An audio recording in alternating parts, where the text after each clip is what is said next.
Hello YouTube, this is Gringo Picante again, and I guess I'm going to create yet another type of vlog.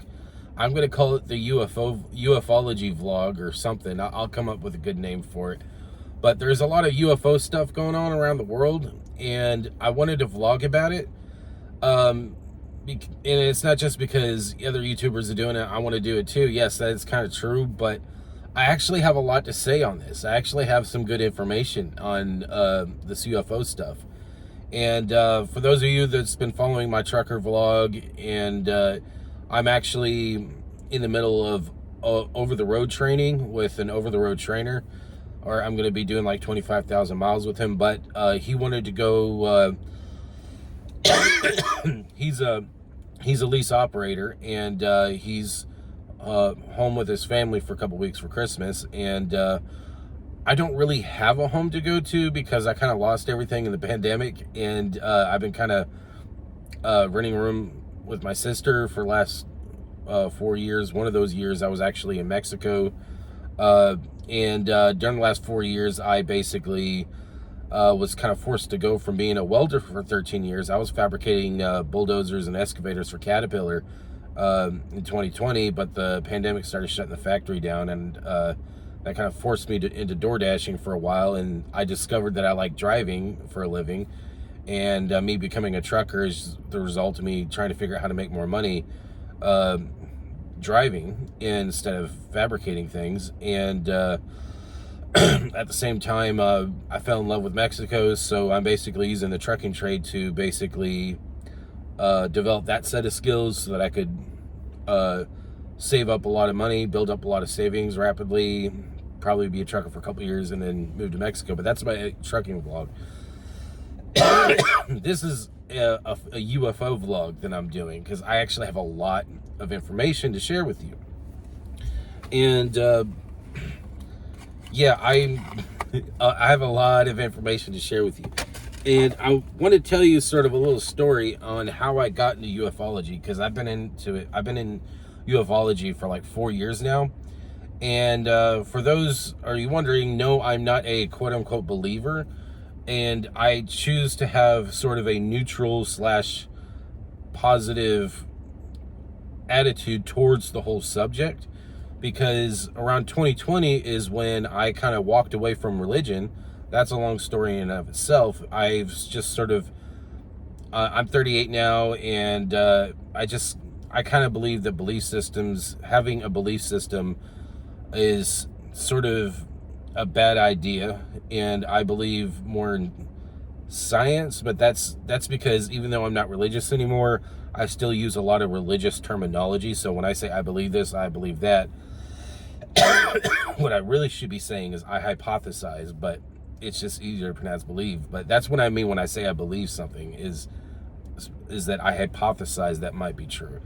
But anyway, and I got no beef against anyone who's religious. Even though I'm not religious anymore, I do believe very strongly, I hypothesize very strongly that it's very important to respect the religious beliefs of others, just as long as it doesn't involve me hurting someone, because there's a lot of religious beliefs out there that influence people into hurting other people.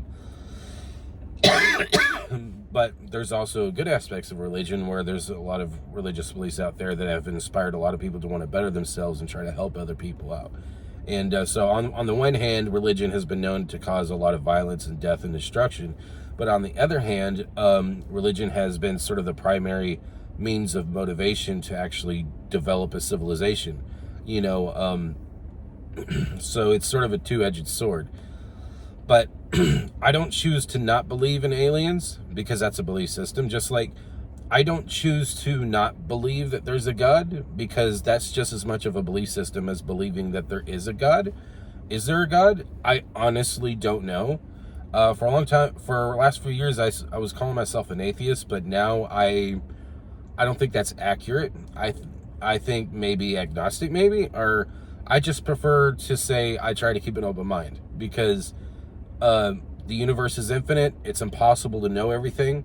So if I choose to believe that there is no God, I think that could robbed me of an opportunity to discover that there is a God sometime later on in my life. And because discovering whether or not there is a God or isn't a God, either way, that's a major discovery. You know what I mean? So anyway, I try to keep an open mind, but not to the point where my mind's so open that my brain falls out. You know, you got to have a balance.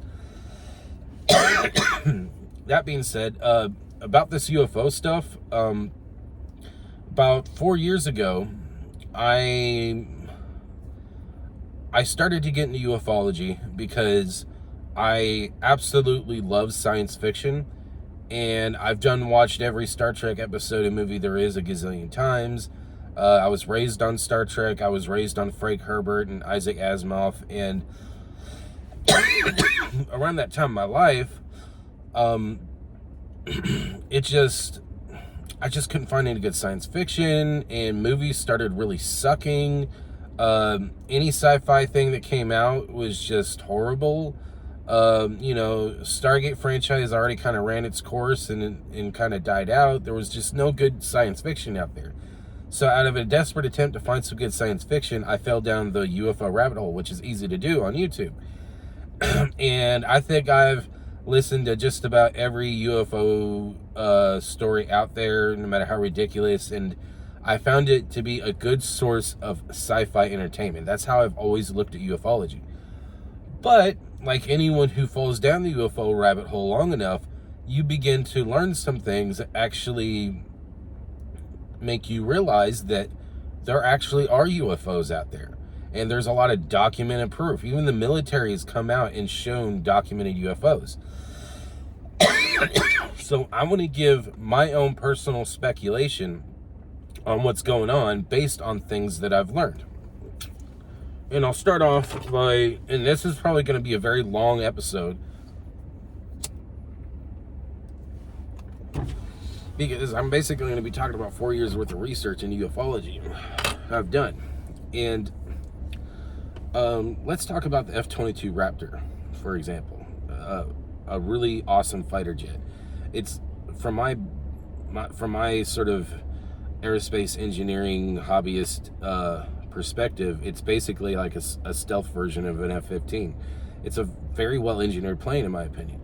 But what a lot of people don't know is that by the time the existence of the F-22 Raptor became public knowledge, it was classified for probably 20 years. And there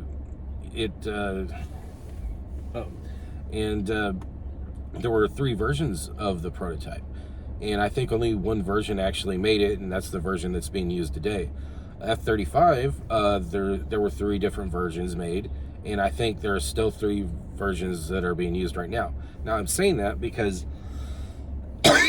one of my favorite UFO stories is a story about a bunch of civilians flying in a passenger jet or some kind of big passenger plane, and they all saw this huge, big, black, sleek UFO, and they thought it was aliens. And when they landed at the airport, they were debriefed by, I guess, some equivalent of Men in Black and all that stuff. But then years later, it came out that what they saw was the SR-71 when it was still classified.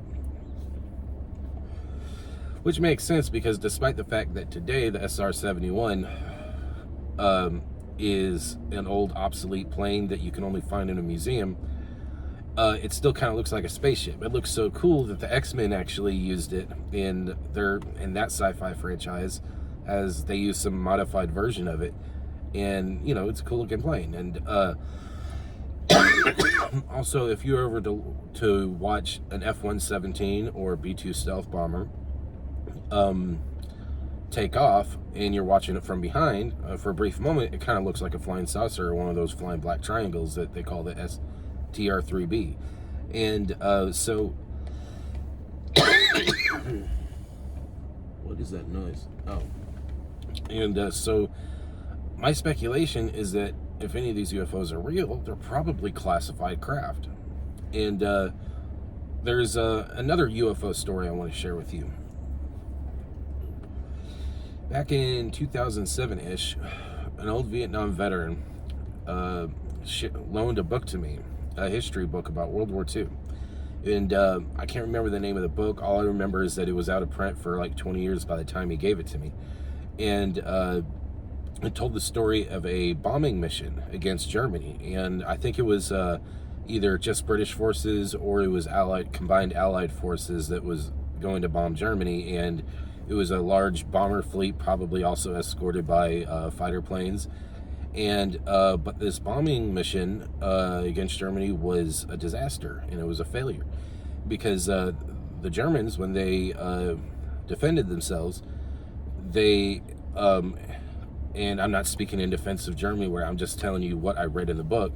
The German forces used, or should I say Nazi forces, used some unconventional tactics, such as they attached flat guns to their fighter planes, which, for those of you who don't know, a flat gun is basically an anti-aircraft weapon that's meant to be shot from the ground. And somehow they figured out how to attach it so they could shoot flak ordnance from a fighter jet. It was very effective. But one of the other unconventional tactics was these devices called Foo Fighters. And the bomber pilots that survived told stories about these weird plasmoid UFOs that would come near the engines of the planes and shut them down. And they looked too small to have any person inside them. They had no idea what the hell they were, and I think it was the pilots that called them Foo Fighters. Where they came up with that name, who knows? But that's what was in there. And now fast forward to 2024. We got a lot of these UFOs. There's a lot of different types of UFOs that are being shown all over social media, but one of them fits the description of a Foo Fighter. And when civilians launch their own drones to investigate these, and these drones get too close, what happens is that these Foo Fighters shut them down, just like they shut down the engines in the World War II. And I was wondering, okay, well, maybe this is a 21st century version of a Foo Fighter, which does kind of make sense, because there was this thing called Project Paperclip that happened at the end of World War II, where, when one country conquers another, there's always going to be spoils of war, and usually that's in the form of riches or whatever. But in this case, it was also in the form of technology and scientists. For example, von Braun, he was trying to invent a rocket to bring people into space, but the Nazis twisted his work and turned it into the V-2 rocket that was used to kill thousands of people. But he ended up becoming the founder of NASA via the spoils of war principle. And this is the whole, and Russia had their own version of Project Paperclip as well, and they ended up getting a lot of technology via spoils of war that they've eventually used to create space programs. That's why it was just the United States and Russia when we had the space race, is because they had the scientists and technology, and that they developed it into what happened during the space race.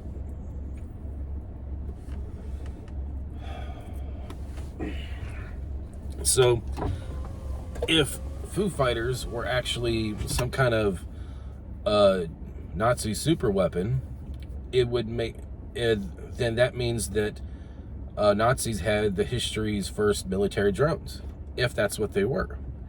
I don't know if that's what they were or not, but it would make sense. And it would make sense that we would have 21st century versions of Foo Fighters, because of how effective they were at shutting down Allied bomber engines. And of course, it makes me speculate, what if it's an electromagnetic pulse that they're emitting? I mean, that's how they're shutting down technology. Well, I did a little Google search. If you do a little Google search on how an EMP affects a machine with an internal combustion engine, you'll find out that it doesn't directly shut down the engine itself. It shuts down electronic control systems. And but I'm thinking, okay, but these World War II bombers, they didn't have computers in them. But maybe there were some kind of electronic control systems built into it that was like maybe more primitive, maybe more analog, and maybe that was affected by an electromagnetic pulse, and that indirectly shut down the engine of the planes. Maybe, but that's just my personal speculation. But modern technology would be even more more vulnerable to an EMP than back in the day, because things have more computers in them. You can't even buy a tractor without some kind of computer in it now. Like one of the bulldozers that I fabricated for Caterpillar was called an AccuGrade, and it has a computer built into it that is sort of an autopilot that connects to a satellite in space. And I'm talking specifically about the D5 LGP AccuGrade tractor. That was one of the models that I fabricated, and that thing is designed to connect to a satellite in space. So when it grades out a piece of land, it's got a 4 millimeter margin of error. So it's like, so even that type of equipment has computers in it, and that would be vulnerable to EMP. And I do know there's such a thing as EMP shielding, but I have no idea how it works. So I'm thinking, okay, maybe these are just modern Foo Fighters, but why are they deploying Foo Fighters all over the country? Well, I've noticed that if these are Foo Fighters, a lot of them are around military installations. Maybe it's a defensive thing. Who knows? Of course, if the F-22 fighter was, and think about it, if the F-22 fighter was classified for at least 20 years by the time the public knew about it, then who knows what kind of classified technology we have today. Human beings are way more intelligent than we give ourselves credit for. And let's talk about flying saucers, for example. My personal speculation about flying saucers is that they're human-built craft. And the reason I'm saying that is because you talk to any aerospace engineer and you ask them how a saucer makes sense from an aerodynamic perspective, and they'll explain to you that all a saucer really is, it's a wing wrapped around a fuselage. And let's think about the F-22 Raptor, for example. It's got wings, but it's only got wings on two sides of its body.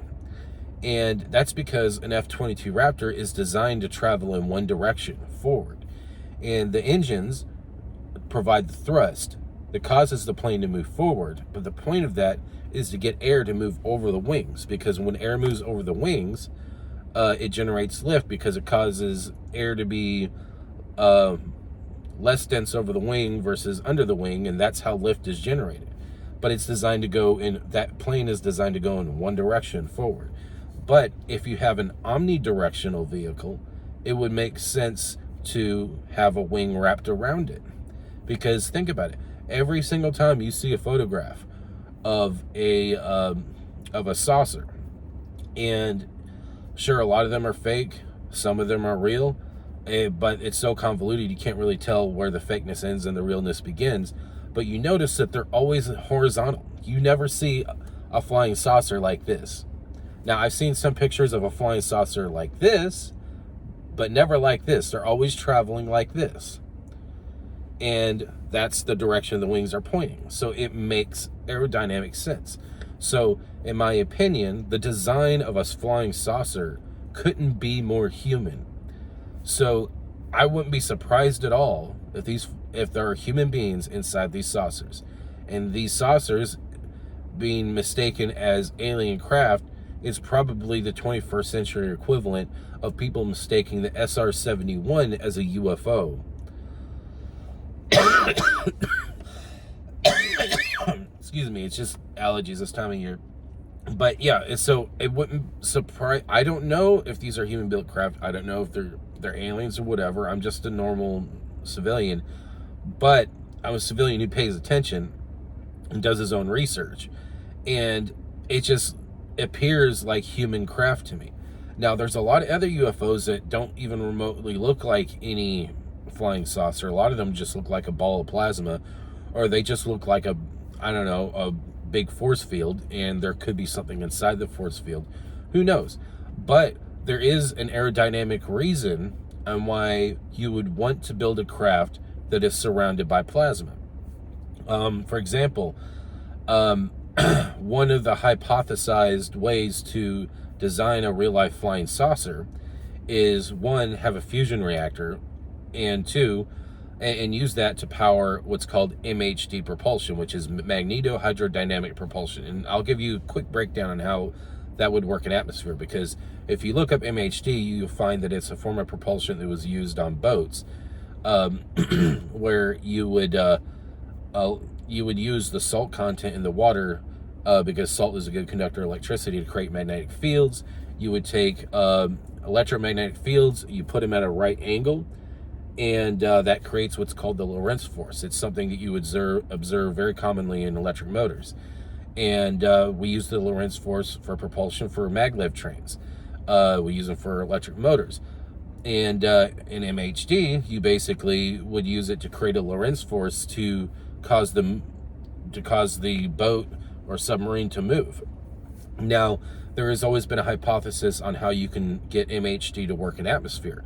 And that is, you build a flying saucer for the aerodynamic advantage that comes with building an omnidirectional craft in that shape. And then you would ionize the atmosphere around the craft, off the skin of the craft. And when the air is ionized, then the air is electrically charged. And once the air is electrically charged, you could then manipulate that air using electromagnetic fields instead of propellers or a jet turbine engine, which is basically a propeller engine with a crap load of tiny propellers packed in there. Now, if you then crisscross electromagnetic fields, you can then create a Lorentz force in which you can use to manipulate the air in such a way to where you have an omnidirectional form of propulsion. Because if you pull down air onto the top of a flying saucer, because of the shape of the saucer, because of the wing wrapped around the vehicle, you create this thing that aerospace engineers call the Coanda effect. It's a form of lift that happens as the result of pulling air down onto the top of something that's shaped like a bell or a saucer, and it creates a form of lift called the Coanda effect.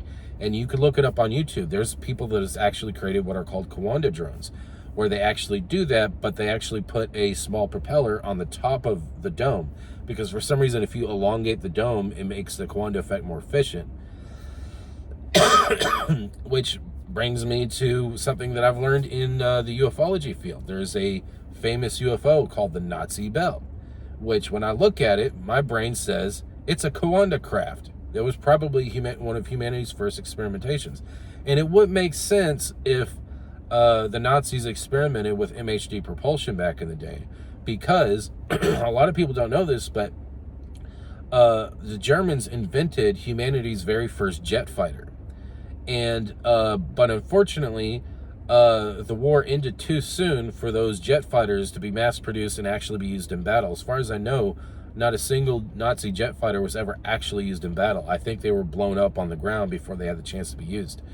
Also, the ablative heat shielding that was used on the space shuttle is also technology derived from Project Paperclip. The Germans were actually wanting to create the Nazis were wanting to create an orbital bomber, which is basically a space shuttle that is designed to bomb nations from orbit instead of deliver satellites into space and to build a space station, which is what we did with the space shuttle. Russia also was doing the same thing, and they had their own space shuttle they called the Buran or something, and it was designed to do the same thing that the American space shuttle did, but it just never got off the ground. And to this day, there's actually a Buran prototype that's rotting in an abandoned hangar over in Russia. And but that technology was originally meant to be an orbital bomber that the Nazis were developing. And at the time, I think it was at the level of development where it was just being developed on paper, because that's how the scientific method goes when you invent new machines, is that it's always a concept on paper for a while before it becomes a reality. I'm sure von Braun probably made blueprints for rockets for years before the V2 rocket was actually built. But the Nazis had a lot of next generation technologies they were working on, and if the war went on for another 10 years, there would have been jet fighters, and I wouldn't be surprised if there were going to be some kind of MHD type fighter craft out there. It wouldn't surprise me at all. Now, as far as I know, the reason why we haven't, quote unquote, haven't built flying saucers today is, from what I've learned, the biggest Achilles heel to a MHD saucer is the power source. Is that it would require so much electricity that we haven't yet developed the means to have an electric generator, a way to generate electricity in a small enough and light enough package to put into something as big as a flying saucer, which typically tends to be about 7 meters wide. From what I've seen, that seems to be the typical size. But that's my speculation, is that I think that if any of these UFOs are real, I mean, if I was a gambling man, I would bet $100 that it's human-built craft. from Earth. And it's just not declassified. Because if you really think about it, let me drink this for a second. If you really think about it, let's just say if we developed a good enough energy source to power an MHD saucer. One of the things that happens, theoretically, is that ionizing the atmosphere would create a sheath of plasma, ionized plasma, around the craft. And in theory, that would create a vacuum right off the skin of the craft, which gives the craft the ability to travel at hypersonic velocities without heating up the skin of the craft. For example, there's this passenger jet called the Concorde, and it had the ability to go faster than the speed of sound. But it was originally grounded and scrapped because it had a problem where the hull, the skin of the airplane, was heating up, and they actually had some kind of liquid cooling system to try to cool it off. But it was such a high maintenance ordeal that in long term, it was just more practical to use a conventional passenger jet. And that's why we don't have Concordes today. Believe it or not, Donald Trump actually rode on a Concorde. But just to give you a historical example in the Concorde's usage. However, there was a next generation space plane concept that was produced in the 70s by the Soviet Union that was called the IX. And the IX, it was supposed to be a single stage to orbit craft, like a single stage to orbit version of a space shuttle. And it would use ramjets to fly in the atmosphere to reach to the edge of space. But I think it also had rocket engines in it. I would have to look up the IX again to find out. But the thing that I found unique about it is that it was supposed to, I think, emit some kind of radiation. I want to say microwave radiation, but when you Google microwave radiation, Google says it's a non-ionizing radiation. But all I know is that IX was designed to somehow ionize the atmosphere off the nose of the craft, to create a sheath of plasma, to create that vacuum so that it could travel at supersonic, even hypersonic velocities without heating up the skin of the aircraft. So the concept has been in research and been stuck in the research and development purgatory for decades, at least with Russia. Who knows how that worked with the United States? I know the United States did develop a similar craft that didn't have MHD assistance, called the X-30, and I think that plane is actually sitting in an aerospace museum right now. It's kind of cool. It also has ramjets. But that's kind of where we're at. But here's the thing. Hypothetically speaking, if a nation like the United States or Russia or China or whatever were to successfully invent a purely MHD craft that isn't assisted with ramjets or whatever, that does create that sheath of plasma that in turn creates a vacuum around the craft, then in turn gives it the ability to have hypersonic velocities without heating up, that would completely alter the balance of power around the world. And for example, when the Sputnik satellite was put into space, I think that was humanity's first satellite, but it was a Russian satellite. That altered the balance of power so much that it created the space race. And if it wasn't for Russia lighting a fire under America's ass by putting the first satellite in space, the first dog in space, the first human being in space, and even the first woman in space, if it wasn't for Russia's achievements on that, the United States wouldn't have been, I guess, provoked into creating their own innovations and doing their own accomplishments. So we actually have Russia to thank for Americans landing on the moon, because Russia lit the fire under the ass. Now, of course, unfortunately, the space race was nothing more than a pissing contest between two empires, where one wanted to demonstrate that communism is better, and the other one wanted to demonstrate that democracy and capitalism is better. Which, in my opinion, is the incorrect way to reach for the stars. But I think that's where we're at, is that if any of those things are real, one, they're human, and two, they're classified. because if they became unclassified, they would alter the balance of power. Because let's say if America had MHD saucers, oh, well, then Russia and China would need to have it to balance out the power. Or if China and Russia had MHD saucers, we would have to have them too. And that would create a whole new level of political and violence, I guess you could say, because we human beings, we like to fight over every stupid thing there is. That's just how we are. And but there is a remote possibility. This is just my personal opinion, my own personal speculation. I think what's going on with the recent UFO stuff that's going on in New Jersey and other parts of the world, I think it's a combination of real legitimate UFOs.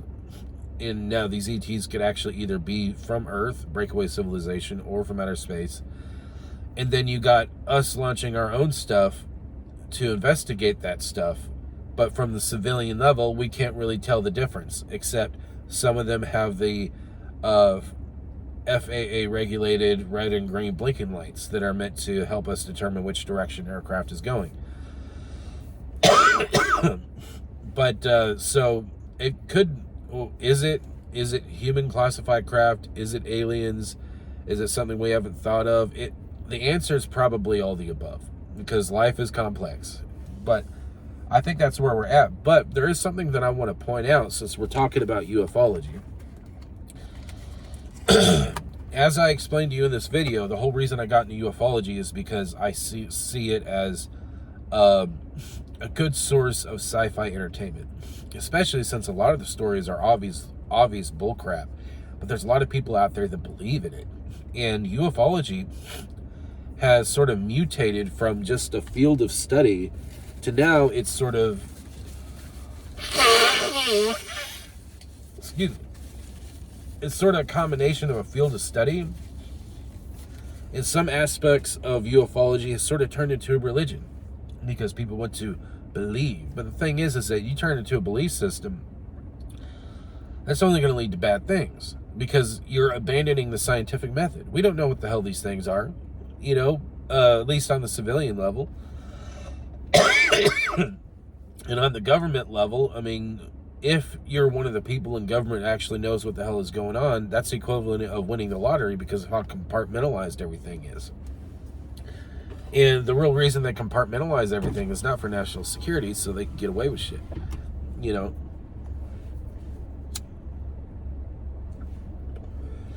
Like one of our former presidents made a famous speech warning us against the military-industrial complex. And I can tell you that the American military-industrial complex is the biggest obstacle in the way of world peace. It's what's caused the United States government to create this hegemony around the world, where basically we're always constantly instigating and even prolonging violence on just about every level. There's a nation that recently just fell to rebellion in the Middle East, and the people that took it over were actually funded and trained by the CIA. ISIS was funded and trained by the CIA. You also find out that the Vietnam War was started by a bunch of CIA operatives disguising themselves as Viet Cong and then attacking the United States Navy. So there was a time when Al-Qaeda was allies of the United States, and the CIA equipped and trained and armed them to fight Russia when Russia was invading Afghanistan. As a matter of fact, we had such a close relationship that Rambo 3 was actually dedicated to the Taliban. So there's that. A lot of the enemies the United States have are enemies the United States created in order to feed the military-industrial complex, because there's no profit in peace for the military-industrial complex. Perfect example is NATO. NATO was an alliance of nations formed to protect themselves against Russia possibly invading, because Russia over time became communist, became the Soviet Union. But when the Iron Curtain fell and the Soviet Union evolved into what is now called the Russian Federation, Russia actually wanted to join NATO as a way to make peace. But the United States didn't let it happen, because the military-industrial complex needs Russia to be the bad guys. Then there was the Minsk agreements that could have prevented the conflict in Ukraine. And the United States didn't want it to happen, because let's face it, Zelensky's a puppet of the United States. And now we have a conflict that is very quickly going to escalate into World War III. And Russia actually is now has used a ballistic missile that has used their hypersonic missiles, and they're not intercontinental ballistic missiles. They're not the Satan 2s or Satan 3s, whatever they're called, though. But yeah, we're like this close to nuclear war, this close to World War III, and it all could have been prevented if it wasn't for the American military-industrial complex. I mentioned this in another video, I think my last trucker vlog episode. There was a time when JFK wanted to cancel the Apollo program because he wanted to make human beings landing on the moon a joint venture between the United States and Russia, and a way to bring peace between two adversaries. And sadly, he was killed before he could even try to make that happen. But if that happened, you know, the horrible relations between the United States and the Russian Federation wouldn't be where it's at today. And these are not crackpots conspiracy theories. These are all documented facts. Now, as far as the UFOs that are being seen around the world today, I've seen basically a few different categories. One, aircraft that's obviously human. You know, drones, airplanes that are mistaken as UFOs. I recently watched a TikTok video of someone saying, "Oh, look, it's a UFO," and it was clearly an osprey. Ospreys look a little weird. But then there's another category of UFOs where you got actual documented videos of ordinary people that do not have the means to fake UFO videos, showing these UFOs doing things that are impossible with known technology today. And also these plasmoid UFOs, all these UFOs that we're seeing right now, they're doing things that seem impossible.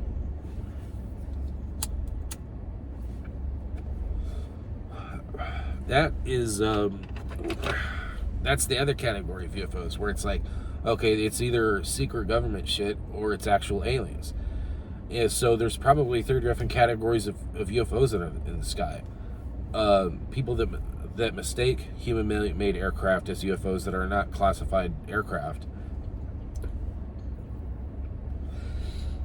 Advanced aircraft that is classified that's out there, and there probably is aliens on top of that. So it's probably all the above. Now, why the hell would aliens want to visit Earth? Who knows? Maybe they're just curious. That's my own speculation on it. I mean, if we have the desire to explore the universe, why wouldn't other aliens have the desire to explore the universe as well? But let's see. There's also something else. As I was tumbling down the UFO rabbit hole, I discovered a UFO case that, for some reason, is completely ignored by the entire ufology community. At least 99.999% of the ufology community absolutely refuses to talk about this UFO case. And what I'm talking about is the Meier case. Go to theyflyblog.com. I'll leave that link in the description below. And you will discover the most unique UFO case out there. Now, one of the biggest complaints I have about UFO footage out there is that most of these UFOs look like they've been recorded by a potato. That's actually the most common thing you hear in the comments. But it's funny how the human brain works, especially when it comes to plausible deniability, is that if we see these smudgy UFO videos where it's so vague you have no idea what the hell it is, it could just be a helicopter with a really bright light on it, you can't tell. And we'd be like, oh, it's UFOs, it's aliens. But if we see a crystal clear image of a UFO, we think, oh, it must be fake. Because let's face it, I mean, it's such an unbelievable thing to happen that, you know, if you have a crystal clear video of a UFO, you're probably going to think it's fake or it's CGI or whatever. And if you go to theyflyblog.com, it talks about a UFO case, an ET contact case, about a guy named Billy Edward Meier. And apparently this guy has been in contact with humans that live on a world that is in another universe. And these aliens have reached the level of technological development in which they could have instantaneous travel from one solar system to another, to one galaxy to another, to one universe to another. And but the strangest things about these aliens is that they're human, and they claim that Earth is not our homeworld. And I don't know if this story is true or not. I prefer to stay neutral because that's the only way to keep me from turning ufology into another religion. I've already grew up in religion. I don't want to go back to religion. I don't want to go back to thinking that way. I want to take any new information that I receive and run it through the scientific method so I could determine whether or not new information is true or false. So I'm just as neutral on the Billy Meier case as I am any other UFO case out there. And but of all the ufology ET contact cases out there, it seems to be the most believable. If you were to ask yourself the question, what if first contact actually happened in real life? What would it even be like? And the Billy Meier case seems to be like a perfect, most realistic example on it. And apparently these ETs that are human, they call themselves members of the Pleiadian Federation. When they describe it, it sounds like a real-life version of a United Federation of Planets. They apparently achieved world peace 50,000 years ago, at least around that ballpark. And they have their own version of the Star Trek's Prime Directive, which is to not interact or interfere in the natural development of other civilizations who aren't at the same level as they are. And they even have transporter technology that they just call teleportation technology. Their ships equally have the ability to travel through time as well as travel through space and other dimensions, which makes sense because warp drive theory is no longer science fiction. It is actually a field of research right now. And you have a guy named Dr. Sonny White, who was the head of warp drive R&D in NASA. He's got a master's degree in physics and a master's degree in mechanical engineering, and he eventually left NASA. From what I understand, he was also responsible in helping design the sky crane that was used to land robots on Mars. And but now he is sort of the founder of Limitless Space Institute in Texas, where they're actually doing serious warp drive R&D. And over the last few years, he's actually successfully created humanity's first space warp. He doesn't call it a warp field; he calls it a space warp. And but anyway, back to the I've been sort of delving into warp drive R&D because I'm a sci-fi nerd. And we're at the level of development where you got multiple scientists around the world who have published their own papers on warp drive theory. There's a guy named Dr. Takaaki Musha, who seems to be like the Japanese equivalent of Dr. Sonny White. His FTL, faster than light propulsion theory papers, are even more advanced. He's got something hypothesized called the Musha jump drive, which actually is almost identical to the method of faster than light propulsion that is described in the contact reports. That could be called a Musha jump drive or a tachyonic jump drive. And but let me tell you something about this Billy Meier case. They apparently this guy has been in contact with him since he's 5 years old, and they basically have recorded conversations called contact reports. And I think there's over 800 contact reports dating all the way back from when this guy was 5 years old until now. And also, they've allowed him to take photographs of their starships, which they call beam ships. And a lot of them are flying saucers. And here's the interesting part, is that there's a whole photo gallery of these beam ships. And all these photos were taken, I think, in the 70s, before CGI was even invented. And they are the most crystal clear UFO photography that you'll ever find. And I'll be honest, when I look at these photographs, my brain says practical effects. Now, in the movie industry, there's what's called CGI effects and there's what's called practical effects. A good example of practical effects would be the original Star Wars movies. A lot of this stuff you've seen were actual physical objects in the original Star Wars movies, shot in Lucas Studios. Another great example of practical effects is the Enterprise D in Star Trek Next Generation. That was actually a wooden model that was almost the size of a refrigerator, and a lot of those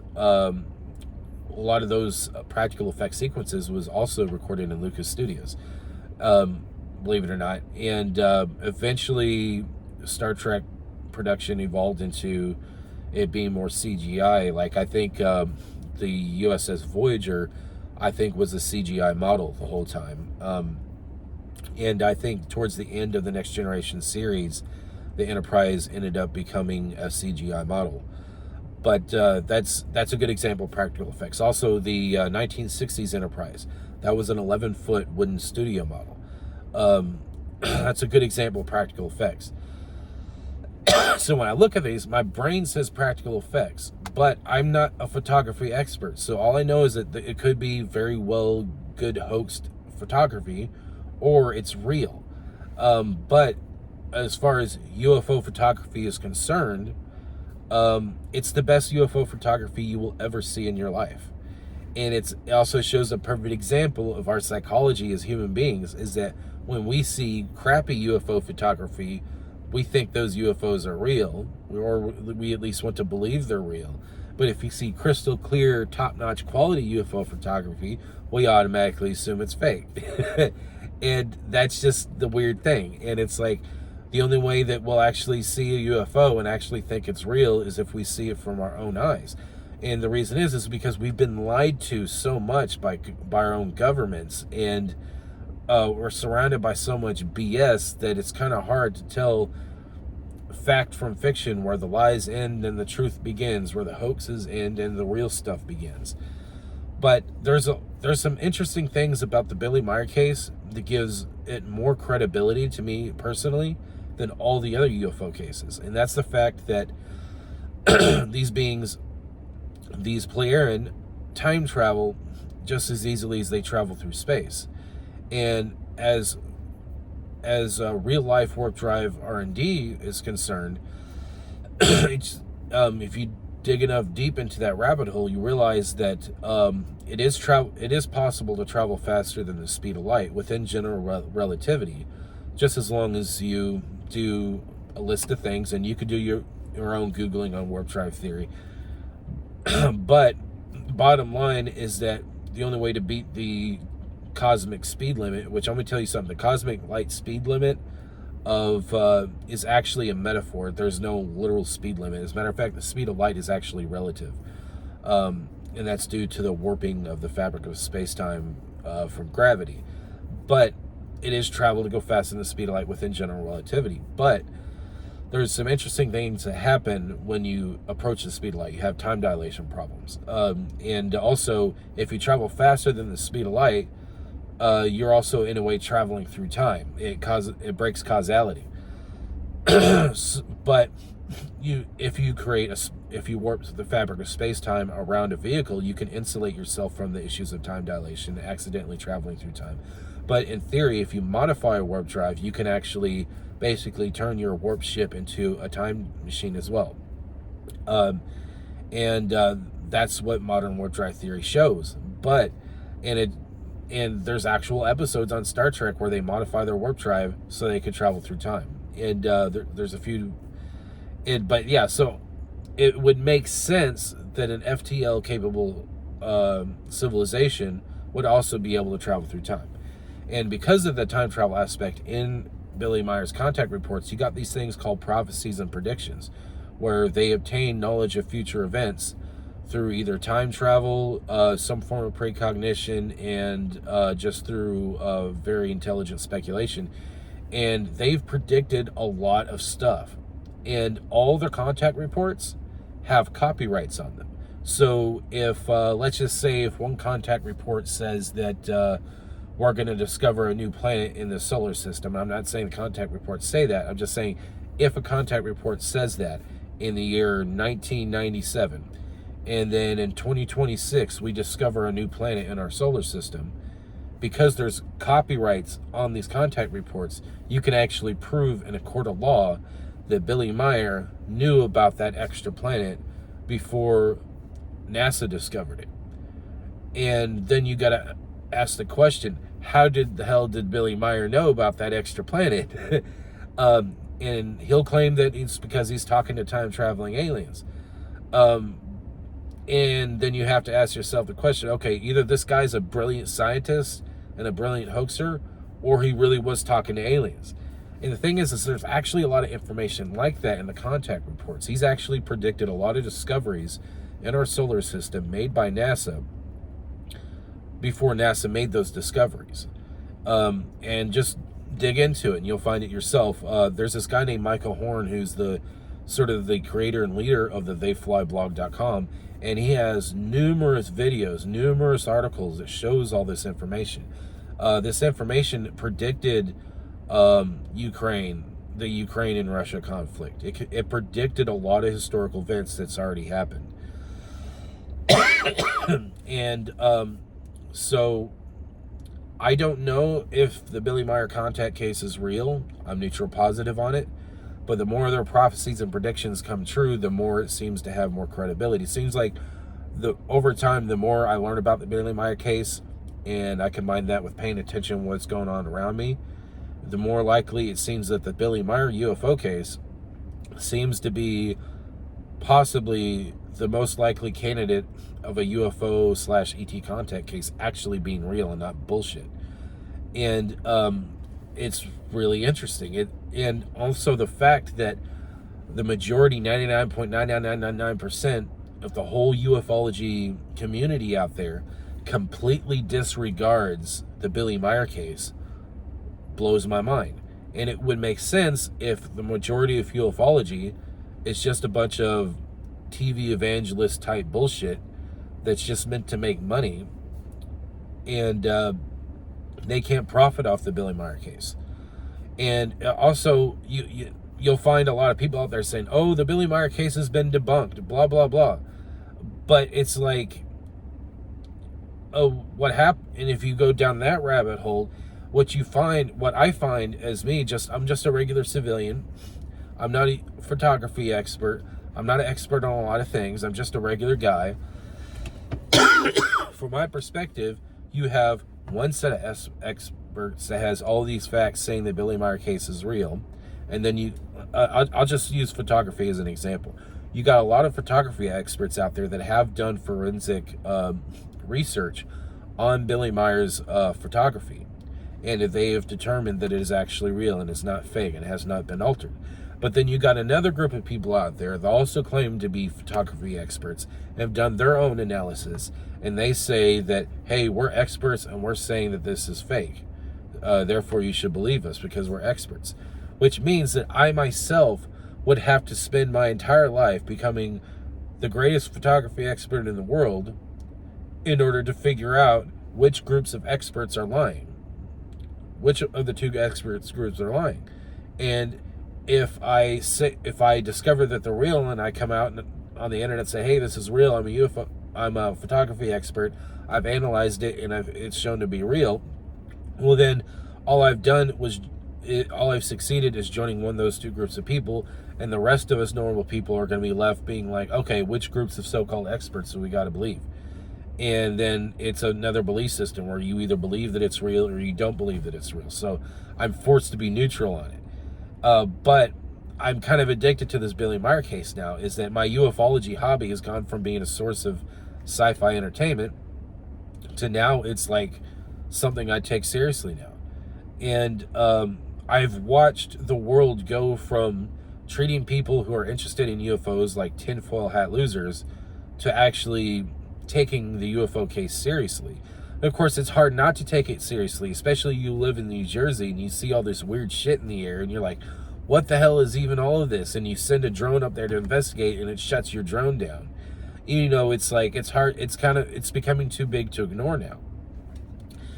But there is something I want to point out about this whole UFO thing. One, it's been going on for decades. Some could argue they could go on for centuries because there's centuries worth of UFO documentation. Also, if you really think about it, the North Star, since it's Christmas season, the North Star that guided people all the way to Jesus or whatever, that sounds like a UFO. Just saying. And there are a lot of people in the ufology community that do speculate that some of the angel sightings possibly could have been UFOs, and then that's just how people back in the day interpreted their experience. Because nothing that we know of actually flew in the sky that was made by man until the Wright brothers happened. And even then, the idea of human beings flying in the air was sort of a theory for 500 years, from Da Vinci to the Wright brothers. And I can go on about that. So these are the things that I've learned so far in the whole realm of ufology. But there's some other things that you really need to consider about this whole ufology crap.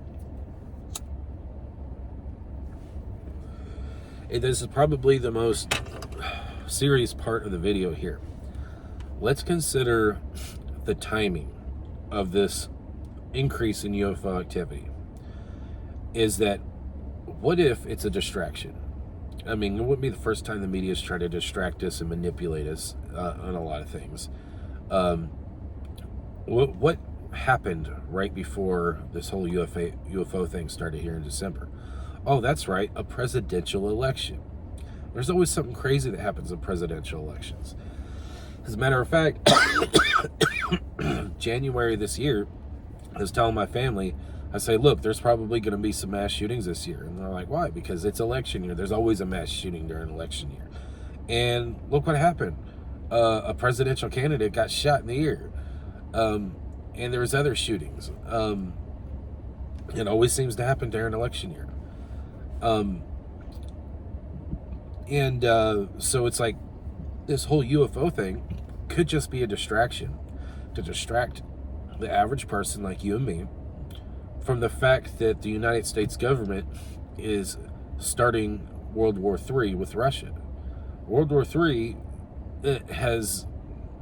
could have been completely avoided, but it looks like it's inevitable. I'm hoping Trump can prevent it, but most of us are wondering if he's going to get shot by the time he gets inaugurated. I mean, there's already been multiple attempts on his life. Yeah, it is what it is. I think that at the end of the day, that what's going on is it a distraction? Is it classified craft up in the air? Is it aliens? Is it being used as a distraction? My personal speculation, I think it's all the above, because life is just that complex. But that's just my opinion. Who knows what the truth really is? I'm just as much in the dark as you are, but the Billy Meier case sheds a lot of light on it. And what's cool about the Billy Meier case is that it doesn't just give you facts, but it gives you a way of researching the facts to confirm whether or not they're true. And I highly encourage you to check out the Billy Meier case, because the entire world of ufology, at least most of it, seems to be allergic to it.